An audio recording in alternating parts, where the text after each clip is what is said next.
Hello, everyone. Thank you so much for being here. I'm Andrew Yang. I'm running for President of the United States in 2020 as a Democrat. And I came to this decision over the last number of years working on Venture for America in cities around the country, where I spent 7 years working in Detroit, Cleveland, St. Louis, Birmingham, New Orleans, and other cities around the country. And I have to say, it was a shock to me what was going on in much of the country, because I grew up here outside of the New York metro area and went to Exeter, where I think at least one person here went, and then Brown, and then Columbia Law. But I had never been to a lot of the country before I started Venture for America. And so when I was there, I was working with entrepreneurs, and we did help create several thousand jobs. I was awarded an ambassadorship in entrepreneurship by the White House. A movie was made about Venture for America that's now on Netflix. If you like movies about entrepreneurs, it's called Generation Startup. But while this was happening, I got this sinking feeling that even as we were helping these companies create jobs, technology was eliminating many, many more jobs. Where if you go to a place like Detroit or St. Louis, you see the aftermath of the decimation of manufacturing jobs. And then when Donald Trump became our president in 2016, that was the shock to the system that I needed to, where I saw that we were racing against a tide that we're not going to beat, frankly. That as we were creating 3,000 jobs in these cities, we were losing many more than that. It was like pouring water into a bathtub that has a giant hole ripped in the bottom. And so I started writing a book about the impact of technology on the workforce, and realizing that the reason why Donald Trump won the election in 2016, what reasons do you think, like why do you think Donald Trump won the election? Anyone want to shout something out? Anxiety, yeah, that's a pretty good one. The differentiation and the mass support from all different parties. Yeah, he was different. This is true. So some of the most common reasons that people throw out in the media would be racism, Russia, Facebook, and the FBI. Something like that. But what I think most of you would agree with me, because, and it's funny, I didn't decide to run for president to become the first Asian American to run for president, but I do think that we see things a little bit differently. So what I think you might agree with me on is that the economy is driving many of the cultural elements. And so what happened in the economy is that we got rid of 4 million manufacturing jobs in Michigan, Ohio, Pennsylvania, Wisconsin, Iowa, Missouri, and all of those were swing states, and they all went to Donald Trump. That is the reason he's the president today. It's not immigrants, it's automation and technology. Donald Trump came in and said, immigrants are the problem, build a wall, I'll bring your jobs back, we're going to freeze time, we're going to turn time backwards. Really a bunch of garbage nonsense that you all look at and be like, oh, like that's silly. And we have to do the exact opposite of all of that. We have to push society forward. We have to help the economy accelerate. We have to make the government speed up here in the US. And the opposite of Donald Trump is an Asian man who likes math.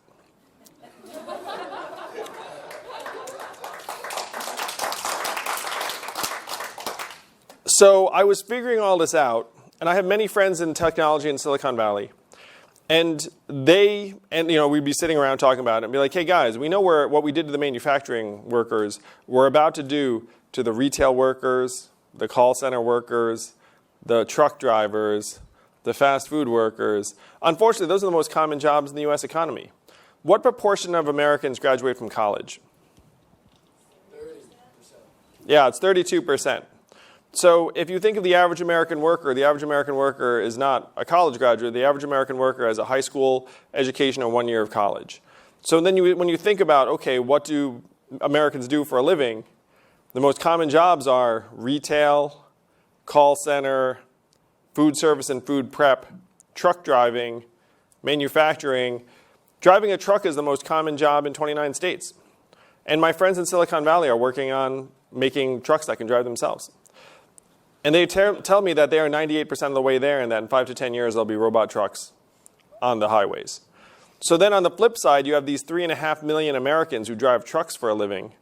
Average age 49, 94% male, average education high school. One thing I say is that person you think is a truck driver, that's actually a truck driver. I mean, there's not some other type of truck driver. It's 49-year-old men with high school degrees. So they make $46,000 an hour right now. It's one of the best paid jobs you can get if you don't have a college education. So what do you all think their next job will be after they can't drive a truck anymore for a living? It's rhetorical because no one knows. No one knows what that job is going to be. And so then when I went to Washington, D.C., and said, guys, we're in the third inning of the greatest economic and technological transformation in the history of the world. What are we going to do about it? There's like no response among anyone in Washington about this. The only sane-sounding response is we're going to educate and retrain Americans for the jobs of the future. That sounds almost reasonable. And then I said, guys, I looked at the studies as to how effective government-funded retraining programs are at retraining displaced workers. Do you all want to guess how effective those programs are on a percentage basis? You're smiling and laughing because you know the number is going to be really low. Like, what do you all think that number is? What percentage effectiveness do you think federally funded retraining programs actually have? 1, 5, 20, 3. Yeah, it's about right. It's like 0 to 15%. Yeah, and fewer than 10% of workers qualify for retraining programs anyway. It's not like when a mall closes, there's an army of government officials being like, we're here to retrain you. Like, that doesn't actually happen. As the mall closes, they all go home. So when I said this to the folks in Washington, I said, guys, that's not an actual plan because we're terrible at it. And we don't even really try to do it at scale. And then they're like, well, I don't know what to tell you because that's my talking point. This has been a great meeting. Good luck. And the rest of it. So I was like, oh my gosh, is this country so out to lunch that its leaders cannot even acknowledge the fact that we're in the third inning of the greatest economic and technological transformation in human history? Yes, it is that out to lunch. And our leaders are that out to lunch. They're like fighting over things from the 60s and 70s. And so I said, oh my gosh, this country really, really needs a wake-up call. This country is fighting over nonsense while the most common jobs are about to disappear. And I learned this, again, by working for 7 years in the Midwest and the South. And so now I'm running for president to help wake America up to this reality. Say it is not immigrants, it is technology. We can't reverse time, we can only go forward. So I know I'm here to talk a little bit about Asian Americans and US politics, and I am the first Asian American man to run for president in the history of the country as a Democrat. That's an applause line, come on, a little love. And so I've learned a lot about what that means. So a little bit about me and my parents immigrated to this country in the 60s and met at Berkeley and met in graduate school and got together. Anyone here go to Berkeley? I'm sure there might be someone here, no? Yeah, you're nodding. So then my father then got a job at GE, and so I was born in Schenectady, New York, upstate. And my father was a physicist who generated 69 US patents over his career for GE and IBM. And so I tell people, it's like immigrants are really good because immigrants come over and get things done. And like my father generated 69 patents for American companies. That's a win, I would say, for the US. So I grew up in upstate New York and then went to some of the schools that you all went to. And I never imagined I would be running for president. I was certainly not some crazy kid being like, I'm going to be president one day. So if any of you are thinking that, like you're more advanced than I was. Like I was playing video games and just doing whatever Asian kids do in upstate New York. So now that I'm running for president, like I've learned more about the Asian American place in society. And one thing that scares the heck out of me is that this country is heading towards becoming majority minority by 2045. That's 27 years from now. And so there's a very happy notion in some quarters that the country will just become more tolerant as it gets more diverse. You just figure the math will take care of it. Because if you have enough people, everyone will just have to get along. Unfortunately, that is not really the way things play out if you look at historical examples. There are very, very few examples in human history of a dominant racial or ethnic group giving up its dominance over time. That actually is not normal. That's not normal behavior. And so if you look at what's happening right now in this country, you can see an increasingly insecure white majority becoming more and more hostile, truly. And who is going to be the boogeyman of the next 10 to 20 years? Who's going to be the great rival to the United States in the eyes of American society? China, that's right. And so what do you think the attitude is going to be over time for the shrinking, insecure white majority that's losing their jobs for, let's say, Chinese Americans or Asian Americans? I personally said to a group at Harvard, I think we're one generation away from falling into the same camps as the Jews who were attacked in the synagogue in Pittsburgh, just a couple months ago. It's like we're probably one generation away from Americans shooting up a bunch of Asians saying, damn the Chinese because there's a giant Cold War or even more with China. That is the great danger that I fear that my children are going to grow up in. I have 2 young boys, 6 and 3. They're American, I'm American. And Asian Americans historically have not been highly politically active or energized. Asian Americans vote at lower levels, they donate at lower levels. And because of this, the dominant political parties do not care about Asian Americans. They do not regard us as a very important constituency at all. They regard us as a low-level ATM, where they'll show up, take some pictures because we love pictures, get some money, leave, and then not have to care about it for quite some time. That is our place in American politics right now. And this is partially because of where we live. Where do we live? We live in New York and California and places where, frankly, our votes are not going to tip anything. And there aren't so many of us. I'll tell you guys, if Asian Americans all lived in Iowa, we would be a very important voting bloc indeed. Because I'm going to Iowa next week for the 7th time, because in order to become president of the United States, you need to win Iowa. But everyone knows that Asian Americans, by the time you get to New York, the votes don't matter, and we don't vote, we don't participate. And there's a notion that we don't lead, that we're not leaders. So that is what I've discovered over this time. And this was not my initial purpose in running for president, but we need to change that very, very quickly. Because if we sit back and think, hey, America will stay stable and organized and reward hard work and we'll make money and have a good time and not have to care about what happens outside of our doors, that attitude is going to stop working pretty quickly. Probably next 5 to 10 years, unfortunately.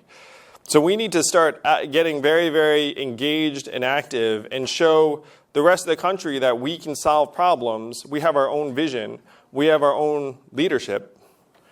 And so some of the things that I talk about when I talk to Asian American groups, some people find the fact that I'm running for president to be, a little bit audacious or something like out of the natural order, let's say. And part of it is that, I haven't been a senator or a governor or some other elected official. But I have many friends who back John Chung for governor of California. And one thing I suggest to Asian Americans, and I'm going to suggest to you all tonight, if we wait for it to be our turn, it will never be our turn. There is never going to be a point when someone looks over and says, oh, it's time for that Asian American senator or governor to run for president and be president. That's not the way this works at all. We will never get there.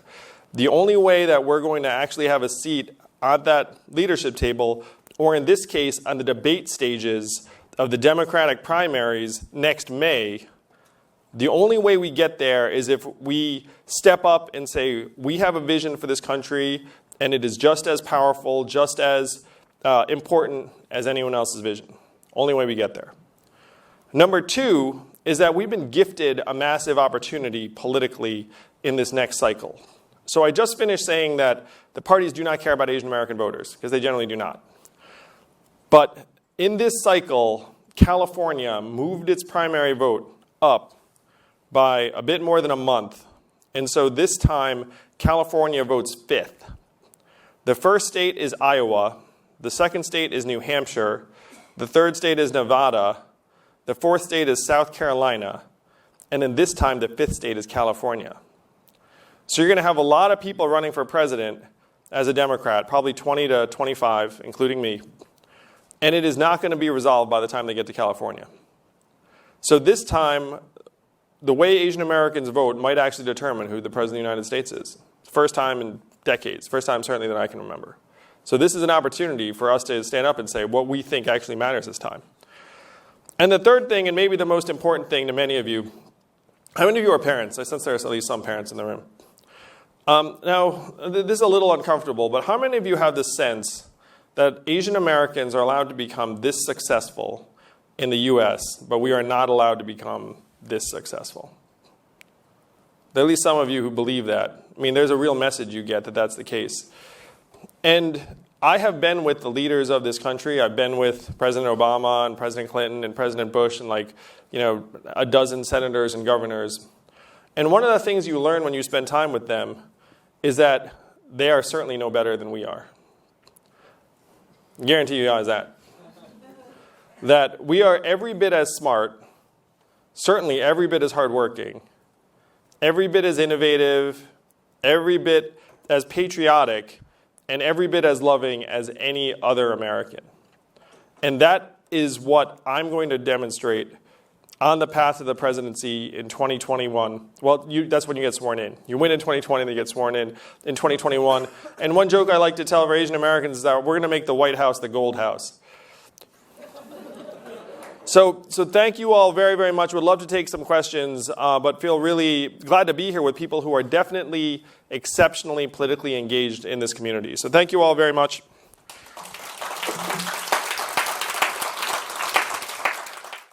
So you didn't mention anything about basic income. Can you talk about how you came up with it? And we understand a lot of jobs are going away, but there's also the other side of the idea is there are going to be many more jobs getting created because the history has proven that every time some jobs go away, many other jobs get created. So I want to hear more about your basic income idea and where is the money going to come from to pay for all that?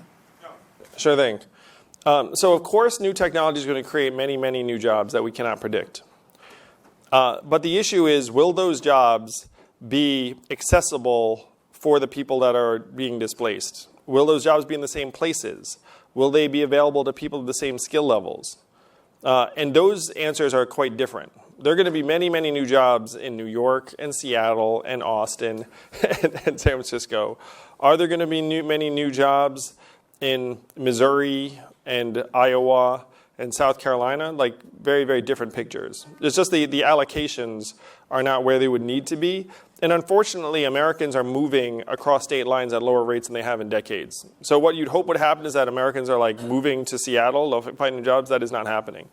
Instead, Americans are staying where they are. They're doing drugs. They're killing themselves.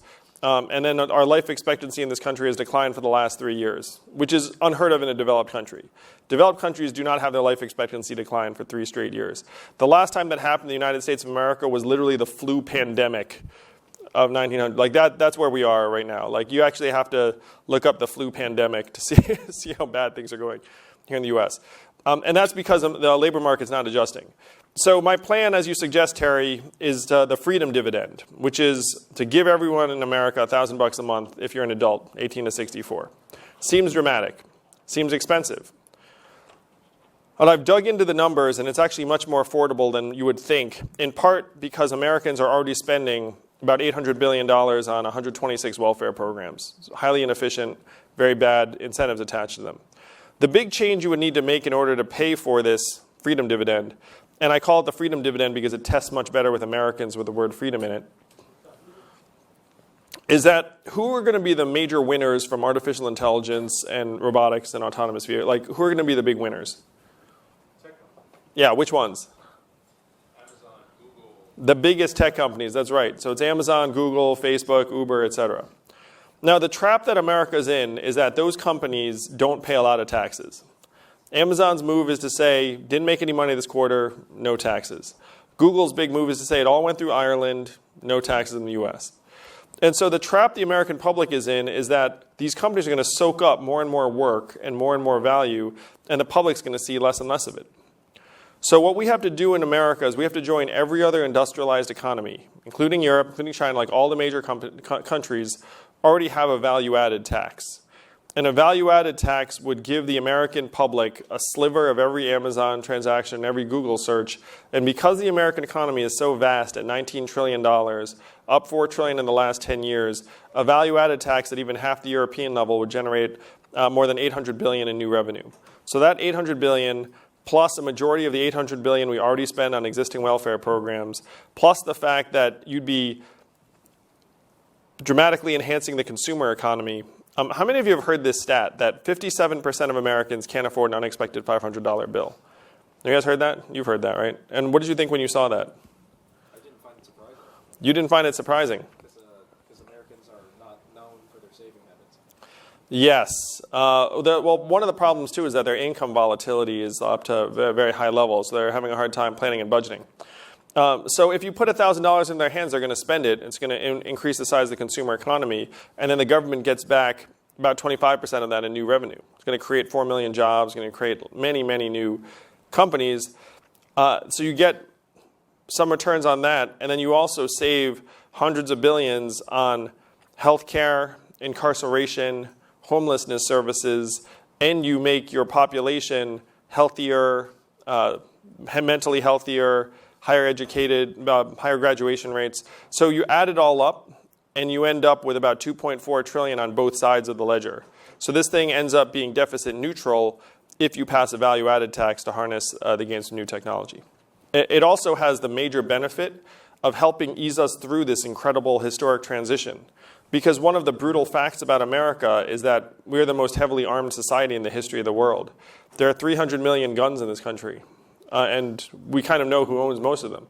And so if you don't have something like a basic income, you're going to end up with a really, really incredibly dark, violent, tumultuous time. And so I speak to CEOs about this, and I say, this is very pro-capitalist and pro-consumer because it helps the market transition from this stage to the next stage. So thank you again for coming. I've got two questions, actually, both based on the speech you just gave. When you first talked about manufacturing jobs kind of leaving the U.S., do you think that the U.S. can do something similar to what Germany and what Japan might currently do, which is resist the technological change you talk about? Not reverse time, but try to stand against it with what German automobile OEMs do and with what German companies do, which is or what Japanese companies do, which is provide almost lifetime employment in return for low wage. And the second question is on what you're talking about, on these insecurities that some Caucasian Americans might have. You're running in 2020. These insecurities are also, already kind of starting to show through the cracks in the wall. Yep. There's evidence of racially motivated crimes against Asian Americans. How are you going to deal with that? How are you going to deal with also the stigma surrounding socialism and your UBI plan? Well, I think that was more than two questions, but no, I was kidding. Three, kind of. It's fine. So I guess I'll start at the back. The two states I need to win are Iowa and New Hampshire. And I'm going to break down the mechanics of Iowa because it's really, really fun. So you might be looking at me and be like, wow, interesting figure. Don't think he can compete with the people who have hundreds of millions of dollars and name brand recognition and everything else. But I have to say, one of the fun things about the way we operate is we find the key variables and levers, and then we just try and make that happen. It's almost like a test. It's like we're really good at acing the test. So the test in this context comes down to Iowa and New Hampshire. So how many Iowans on a percentage basis? Iowa has a population of 3.1 million. How many Iowans do you think participated in the Democratic caucus in 2016? On a percentage basis, out of 3.1 million. 5.6. Only 170,000 of them. And so in order for me to compete and win the presidency, I have to win approximately 30,000 Iowans over to the idea that them getting $1,000 a month is a good idea. And that's where the rubber hits the road. All the rest of it doesn't matter. So this is a long-winded way of coming back to your question. Iowa is almost entirely white. It's like 94% white. If you're in an environment that's that predominantly white, your racial hostility towards Asians or any other group is almost non-existent. Because if you're in an environment that's that white, you just feel comfortable all the time. And then if like someone in another race comes and you're like, oh, that's cool. Like, and then you just talk to them. Like I've been there now 6 times, going back for the 7th time. Racial hostility, non-existent. You need more non-whites in an environment for the racial awareness and hostility to like get up to a level where it's actually problematic. So when you say like, hey, how can you overcome being Asian American to become the president? Because of the nature of both Iowa and New Hampshire is also like almost entirely white. The racial hostility there is very, very low. It's really interesting. You can come up with me in campaign and see what I mean. So. And you think that will remain true with everything that's going on with Huawei now? And The average person in Iowa and New Hampshire has never heard of Huawei. But the average person in Iowa watches Fox News, and Fox News is currently reporting on it almost every other night. Virtually none of the 200,000, the 6% most Democratic progressive people in Iowa watch Fox News. So, and those are the only people you need to win. Again, you just got to focus on the actual test. There's all the noise, all the nonsense.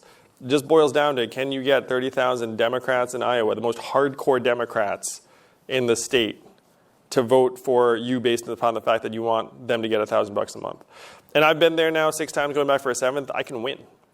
I can win the presidency because I can win 30 to 40,000 Iowans. A kid, Jonathan Herzog, I shouldn't say kid, it's like 20-something, like many of you, dropped out of Harvard Law School last month to move to Iowa for me because he sees the same thing. He's like, you're going to win, and we're just going to convince the Iowans that them getting money is a good deal. So, I mean, really, it's pretty powerful. You boil it down. So that's how you overcome the racial animus. And I will say, too, if you guys go online, there's a video of me speaking to 1,000 Iowans, and like I'm the only Asian person in that room, pretty clearly. But you'll see I get a standing ovation. And just the fact that I'm there can help elevate the perception of Asian Americans. Because if they look at me, they spend some time with me, they're like, what is that guy doing here? You know, and then it's like, he's either crazy or he's here to help. And then after you hang out with me for a little while, it's like they rule out crazy. And they're like, oh, this person's actually here to help. Like, I actually think that I'm improving their perception of Asian Americans just by being there.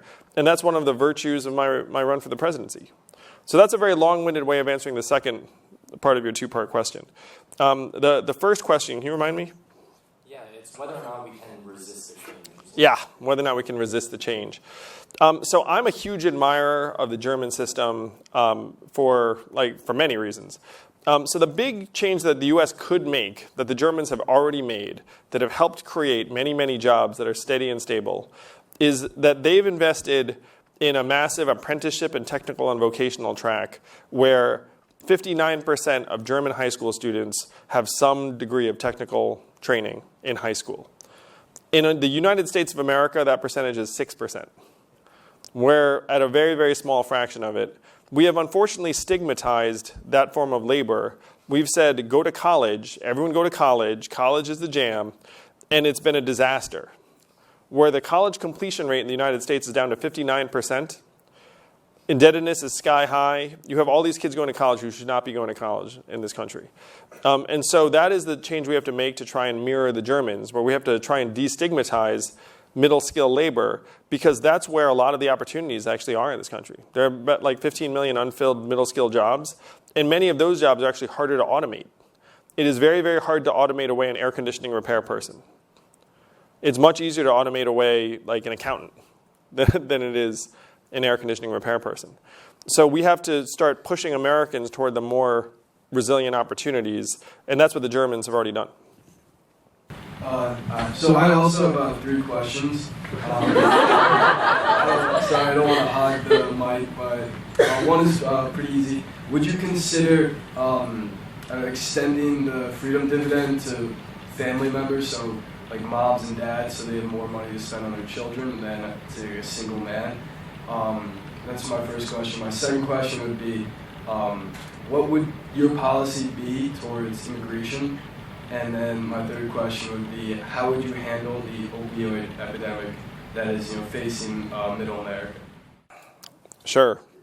So the first one, there are existing programs that tend to advantage parents and like people with children more, and so I'm hoping the freedom dividend can just be uniform, because I think the simplicity and elegance is very, very powerful. to immigration, it will probably surprise none of you that I'm very pro-immigrant. And again, I tell the story about my family. So one of the big advantages of the U.S. over the last number of generations has been that we've competed for talent, like many of you here in this room. Like you've thought, hey, if I can go anywhere, I'm going to go to America, because America's got the best opportunities, the richest, best schools, like all this great stuff. And if we keep winning on that level, then this country can stay strong for a long time. If we start losing on that level, then this country is going to slide very, very quickly. And so, again, I'm the opposite of Donald Trump. So Donald Trump's like, stay out, build a wall. I'm like, if you come to this country and get a diploma, we're going to staple a green card to every diploma, because it makes absolutely no sense to educate you and then send you back to your own country where you have to, like that's stupid. Now, I'm pro-immigrant also for undocumented immigrants, where we need to create a path to citizenship that's very long, very protracted, multi-year, pay taxes, stay clean.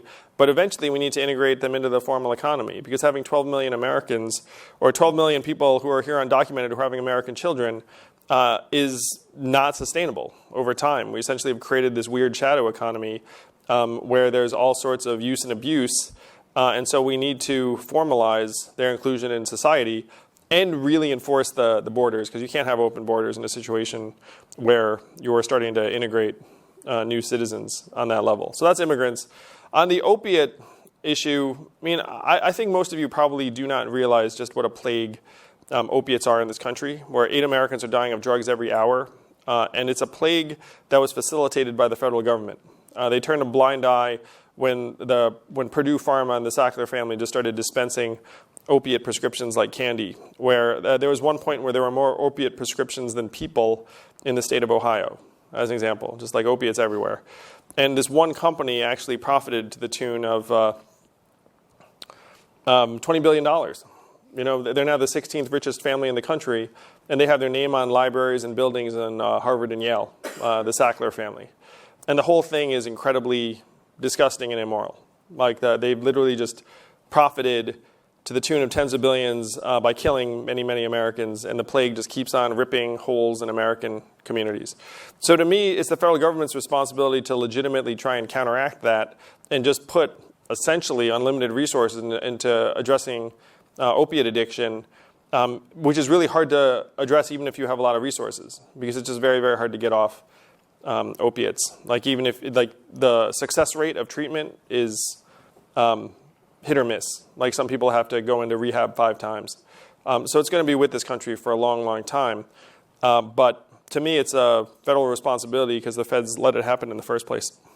I was wondering, so since we're doing multi-part questions, I'll keep it sort of short, but I was wondering what you think Donald Trump would identify as your biggest weakness and how you would respond to that, and sort of your general plan for if you were to secure the nomination for the party for beating him. So we have a guess in the office as to what his nickname for me would be. And we've come up with Comrade Yang. And so we think the easiest way to dismiss me would be he's like a Chinese socialist, trying to do un-American stuff, that sort of thing. I think that's the easiest way to try and dismiss me. I'm very confident I would beat Donald Trump if I were the nominee, because if you look at the way the map played out, Hillary Clinton won the popular vote by several million. And in order to beat Donald Trump, all I need to do is peel off approximately 5 to 10% of his voters and supporters. And having spent time in these places around the country, many Trump supporters have come up to me and said, I voted for Donald Trump and I will vote for you, because you're a true outsider, you're an entrepreneur, you want to shake things up, you want to solve the problems. A lot of Donald Trump's appeal was just that he actually acknowledged the problems in these communities. If you remember the argument, Donald Trump was like, things are going terrible for these people, jobs are gone, it's terrible. And then Hillary's response was literally, don't let anyone say that they'll make America great again, because America's already great. It's like those problems are not really problems. And the anger is justified in many of these communities, because again, we blasted away 4 million manufacturing jobs. So just the fact that I'm going into these places and being like, guys, I get it. We have devastated your communities, and my goal is to build a new human-centered economy from the ground up, from your families up, from your communities up, and I am the man of abundance. $1,000 for everyone, and let's move toward the future. That might not get me 80%, of the people that voted for Donald Trump, but that'll get me 10%, and that's all I need to win. I also want to quote Donald Trump on this. So Donald Trump was at a rally in West Virginia, and people were asking about the various Democrats he's going to run against. And he was like, I cannot wait to run against all of those people. And then he said, the only thing that worries me is that some new person comes out of nowhere. That's the only thing I worry about. And then I got a dozen emails being like, he's talking about you. Yes.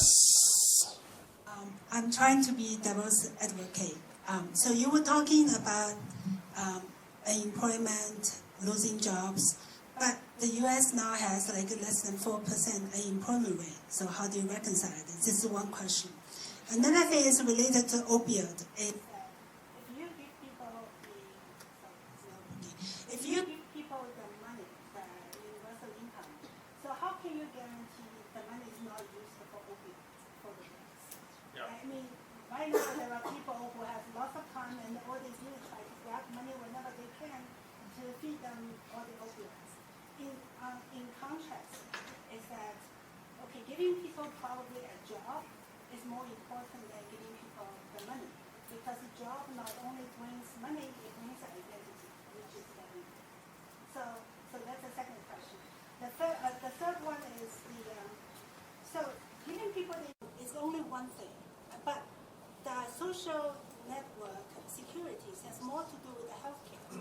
So it's like lots of people live on healthcare, on the social security, and now you give them extra money, income. So that is like a huge deficit on the budget. So that's a third. No. Let's see if I remember. I always remember the last one because it's the easiest. So the United States spends twice as much on its healthcare as other industrialized countries to worse results by the numbers. We have a very messed up healthcare system where if you get sick or injured, you're more stressed out about navigating the bureaucracy and paying for it than you are trying to get better. It's so terrible here. And so there's so much money in the system that it's going to be a massive. So I'm for single-payer healthcare, Medicare for all. Because 94% of new jobs don't have healthcare coverage anyway. They're all like temporary gig contractor jobs. It doesn't make sense to tie it to employment anymore. That system never made sense. Like no other country is like, oh, you have a job and you like healthcare. Like, it doesn't make any sense. So that's number one. Your first question about the headline unemployment rate. The headline unemployment rate measures the number of people who are in the workforce who are looking and can't find a job. So that number is like 3.7%, as you say. Multi-decade low, very, very rosy. What it does not include is that the labor force participation rate in the United States, which is how many people are actually in the workforce, is down to 62.9%, the same levels as El Salvador and the Dominican Republic, and a multi-decade low. 1 in 5 prime working age American men between the ages of 21 and 30 has not worked in the last year. Now, none of that figures into the unemployment rate because as soon as you leave the workforce, then it actually improves the unemployment rate because you're no longer in the workforce looking. And what's funny is Donald Trump said exactly the same thing I'm saying while he was running for office, and then he just stopped saying it when he became president, but none of the stats changed. There's still 94 million Americans who are out of the workforce. And again, so here are some of the stats. Labor force participation rate, multi-decade low. Life expectancy, declined for 3 years. Suicide rates, sky high. Marriage rates, record low. 40% of American children born to an unmarried mother, record high. Like any indicator you look at shows that this society is disintegrating. And the headline unemployment rate is essentially government misinformation at this point. It's just a terrible, terrible measurement. And people just keep using it. So this country has 3 major economic measurements. GDP, which is also terrible. And one of the comments I make is that my wife is at home with our 2 boys, one of whom is autistic. What does GDP value her work or contribution at? 0. What does the monetary market value her work at? 0. But I know that she's working much harder than I am, and she's doing something much more important. And so GDP is a terrible measurement that's actually leading this country into ruin because everyone just worships GDP. When the trucks drive themselves, that's going to be great for GDP. It's going to be very bad for the truck drivers and then the 5 million Americans who work in truck stops, motels, diners. So if you look at the social indicators, it's all going to the toilet. The other major economic indicator is stock market prices. Guess what percentage of stock market wealth the bottom 80% of Americans own? It's like 8%. And then the bottom 50% own 0. So if you talk about stock market wealth, you're talking about something that affects the top 20% of Americans. The bottom 80% essentially see none of that. So these are like really this country has a major measurement problem. And it has not updated its measurements in decades. It invented GDP during the Great Depression. It's like almost 100 years ago. So one reason why someone like me is necessary for this country is that I can like update the measurements. Like that would literally be like the greatest service you could actually do to this country is just update them to more rational, human-centered measurements to give people a sense of how we're doing. And that's one of my platform elements, as you'd guess. So I think I got your questions, right? Did I miss one? Oh yeah, oh wait. So the other central problem you had is like, look, people need work. Universal basic income does not give them work. Jobs are better than money. That's like the basic thrust of it. And I agree with all of that. People do need work. Jobs are better than money. The problem is that the US government, and most any government, would be a miserable failure at trying to create jobs for this many people that were not truly terrible, abusive, exploitative. It's like that old story about, I think it was Milton Friedman, who was in China, when there was a construction site. Lonnie, you know the story, where like there were just a bunch of guys with shovels instead of bulldozers and tractors. And the guy went over and said, where are all of the tractors? And then the government official said, like, no, this is a jobs program. So we don't want to give them any equipment. And then Friedman looked at it and said, then why give them shovels? So that's where the US government would head if it was just like, hey, it's time to create jobs for everyone. Because the US government would end up creating all of these makeshift jobs that don't really make sense. And then if the population in the US was then dependent on the government for those jobs, the best way to create jobs in this country is by putting money into the hands of Americans who would then spend it on car repairs, restaurants, tutoring for their kids, and then all of those businesses would then create the jobs that you're looking for, and then they would hire the Americans. That's the best way to create jobs in this country. People have it wrong. It's like, hey, if I give them a job, that'll give them money. The American government would be unable to do that. The only thing the American government is able to do is give them the money, and then the economy would then create 4 million jobs. Sure. I understand that primaries in the United States tend to be very domestic issue heavy, but I suspect that if you survive the primary stage, which I honestly hope you do, some of those debate fora will ask you foreign policy questions, and I think that because for Asian Americans, like the first question on the tip of their tongue will be, how will you deal, or what is your position on China and, say, a Taiwan contingency? Sure. So I agree. After I get through the primary and become the nominee, then foreign policy will be a much more significant issue as I become a contender. But one of the things that I'm very confident about in terms of foreign policy and the rest of it is that, and you saw this with Obama, is that what they want to do is they want to see that you're a thinker and have judgment, and you're just not going to do something stupid. And I'm going to suggest that if I do well enough where I get through the primary and become a major contender, Americans will have developed some degree of confidence just in my overall judgment. They're not going to care about my, recall of foreign president names and the rest of it. I will say that, and I can memorize those things pretty quickly because I'm pretty good at that stuff. But in terms of my principles, I actually wrote an op-ed that's going to come out next week that China is not America's enemy. And one of the major problems we're facing right now is that there are a lot of people in America that want to cast China as America's enemy.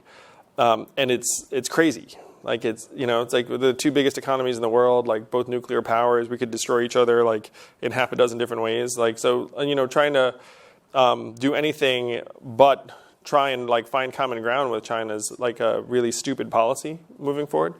And my general stance on foreign policy is that America has gotten itself into a lot of misadventures because it had grandiose visions of what it could accomplish, and it cannot accomplish most of those things. I'm all into restraint of American power. One of my thoughts is that anytime we declare military action, there should be one child of a congressperson randomly chosen to go with the armed forces. Because it strikes me as immoral just to say that we're going to go do this if like at least none of our kids is on the line. I mean, then you'd see more rational foreign policy. So I have time for one last question. So someone, you had your hand up for a little bit. Go ahead and ask a question. Plus, your people who sit in the front too. It means like they're right there and engaged. Go ahead. My question for you is, in case Bloomberg really go for presidency, what's your plan of beating? Well, first, thank you so much, Claire. It's a beautiful sentiment. And for anyone here who'd like to see me on the debate stage, I need your support. I need your help. So please do go to yang2020.com and Google, just spread the word, contribute, because I need your help.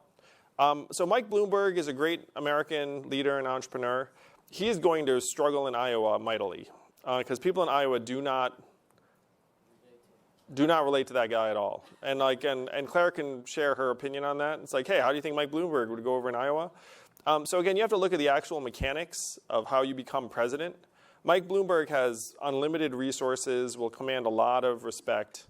But how many people are going to donate their money to Mike Bloomberg? Very, very few, because they're that guy's worth $30 billion. He doesn't need my $10, right? And then when you go to Iowa and say, hey, this is Mike Bloomberg, multi-billionaire, Wall Street guy, they're going to be very, very skeptical, very, very dubious. The same thing is true in New Hampshire.